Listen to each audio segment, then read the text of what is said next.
Tonight, it's the Grand Rapids Rise taking on the Vegas Thrill. At this stage of the season, how much pressure is on each of these teams to turn it around?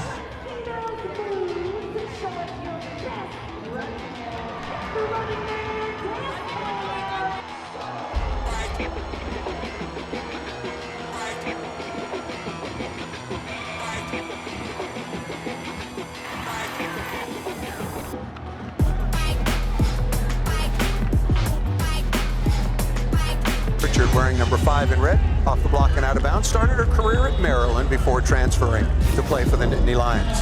Head coach Kathy George for Grand Rapids talked about how good Simone Abbott has been. Kathy George expects her to explode offensively.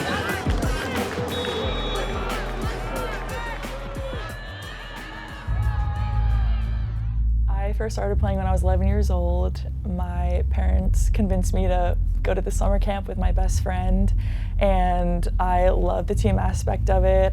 I committed to University of Maryland when I was a sophomore in high school. I played all 4 years and took my 5th year at Penn State. I first started playing volleyball when I was 11 at like a 6th grade intramural camp, and I realized I wanted to take it a lot further when I was in maybe high school, like freshman year. I had a great high school career, and then I got recruited and I committed to Northwestern University and had a really good career at Northwestern. And then from then on, I played in France for half a season and Switzerland for a full season. And then towards the end of my season, I tore my ACL. So that was kind of a pivotal part in my career in life. Came home for the summer and rehabbed all summer. Kathy George called me and she was like, hey, this pro league's happening. I want you to be a part of my team. I don't know where you'll be, but I know you're a hard worker. And I was like, yeah, I know I'm a hard worker. I don't know exactly where I'll be towards December, but that's actually perfect timing because that's when the 9-month return to sport is. I was like, okay, I'll do it. So really fortunate that Kathy had faith in me. So yeah, I got my first contract to play in Italy, and it was insane. The level was a massive jump. I kind of bounced around from country to country for like the next 6 or 7 years. And then Kathy George contacted me when I was in Italy, and yeah, now I'm here. My team's goal for this year is to win the whole thing. We got to the semis last year and had a really tough loss. And this league is new and just starting. There's not like, rigid sectors like these 4 teams always win, these 4 always lose, and the middle is like this fighting ground. Like any team can win, and that's why I think probably every team would say that this year, like that their goal is to win the whole thing. So we're on the 2nd floor, and me and my other teammate are rooming together. Her name is Jenna. So usually every night when I'm relaxing, I use these boots. They're Normatec recovery boots, and it's supposed to like drain the lactic acid and promote recovery. Feel good, play good. That's what I say. I like to have my quiet time in the morning, and I have a journal that I like to just write any notes on and anything that I learned or that I'm going through. I think that's been helping me this season. There's so many ups and downs that one thing that's consistent is just Christ and what he says about us. There's actually a Bible study that I got in when I was overseas, but that's on Zoom. And yeah, I just feel like we got like very comfortable with each other. But I think Casey just like created this very safe space for learning. Well, let me open us in prayer, and then we're going to be in John chapter 1 today. Lord, thank you so much for today and these women. Pray that you, enjoy this time with us as we're all here talking about you and your word. So I pray this in your name. Amen. Amen. In the beginning, the Word already existed. The Word was with God, and the Word was God. He existed in the beginning with God. The Word gave life to everything that was created, and his life brought light to everyone. Okay. Let's do this. Practice time.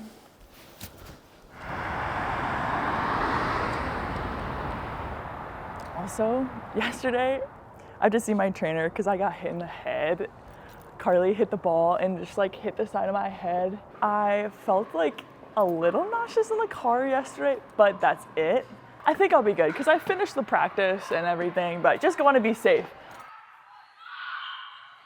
Throughout my career, volleyball was definitely my world, and I felt like I was really tied to volleyball and my identity. And even now, that's our job, which takes up a lot of who you are and your time.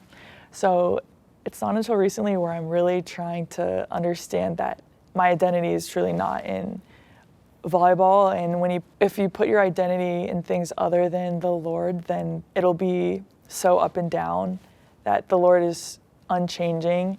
And so when he's not your rock, you kind of find your identity in different things, whether it's your performance or filling the void in other places, and those can become idols. Like I said, Grand Rapids, the Rise have had some moments. They've beaten some of the top teams in the league. I think it's important for both teams to right the ship, and it just comes down to execution. Margin for error is very small. It's a very competitive, deep league, so it just takes execution to get over that hump.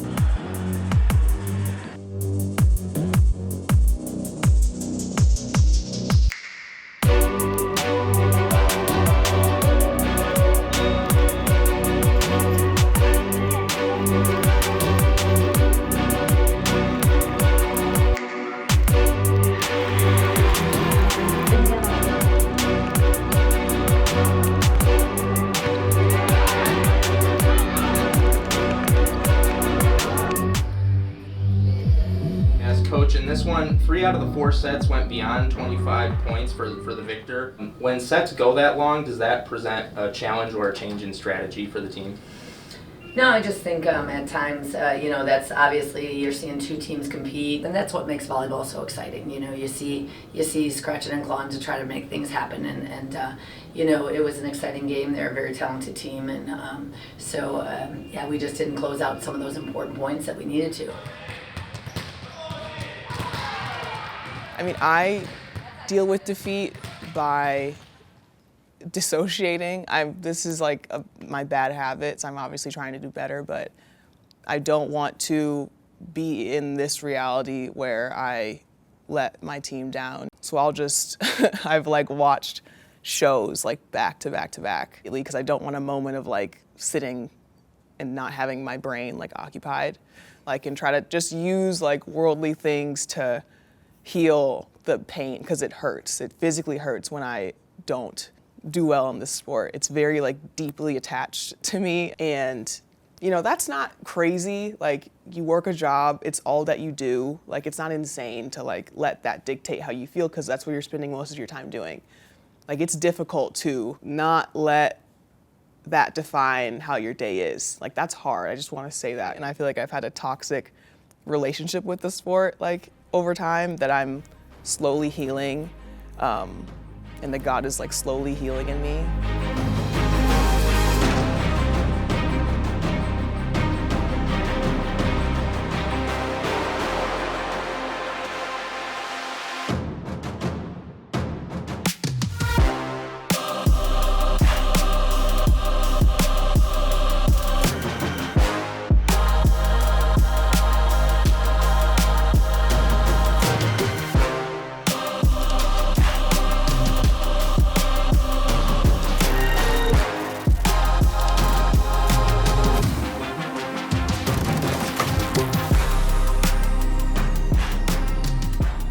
How would you sum up today's win? Everybody did something, but nobody had to do all the things, so it was really well spread out. I thought everybody stepped up in really big moments and did their job. How does the momentum of this help going into Omaha? Well, it does, but we got to get some rest, and it's 10:30, we leave tomorrow, and get an early game on Sunday, so we'll have to get our bodies back and be ready and get that, digest the scouting report and everything else that we have to do. So, yeah, so awesome. Thank you.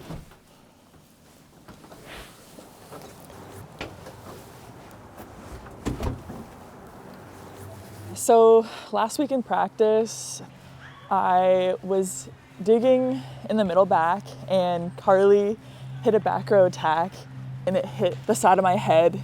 I played it off, finished the practice. It wasn't until when I got home, I was focusing a lot on my phone and I got a lot of headaches and the headache got worse. Definitely have a mild concussion after that. On Friday, I had to be there at the game and I just was so sensitive to noise and lights, and it's just like the worst environment to be in if you have a concussion. Not being able to play or travel with the team, I feel like it's been a while since I've been in this position because I haven't really had, the last injury I had was really that ACL. So being out for that long was really hard. It helps me to be around the team, try to encourage everyone, but gives you a new perspective too.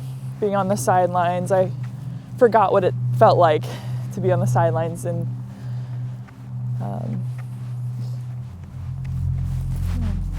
yeah. I try to cope with injuries and, being benched by staying really close to God. And I say try because it's difficult, like very, very difficult. It's not easy to follow God and to listen to His word and to take it as fact and let that doesn't like immediately alleviate like any pain I feel. You're still gonna have that problem, but you just have like hope through God. I think it's dangerous to base your identity in something that's not God, honestly, because nothing is certain in life. Not your husband, not your kids, like nothing can handle that weight, nothing can carry that weight except for God. Putting your identity in something that is unchanging, which is the Lord, is firm and secure, and no matter what happens to you, circumstances, how you're doing or how you perform in my case, knowing that His love never changes for you, knowing that He is steady and He's a rock is, I think, life-changing. And know that you're free and completely loved. That just flows from you, and you're able to live a life of love, of peace, and freedom, and that can translate onto the court. So knowing that you're already loved, you're already free, that just frees you up to play, and you're just so fully present in the moment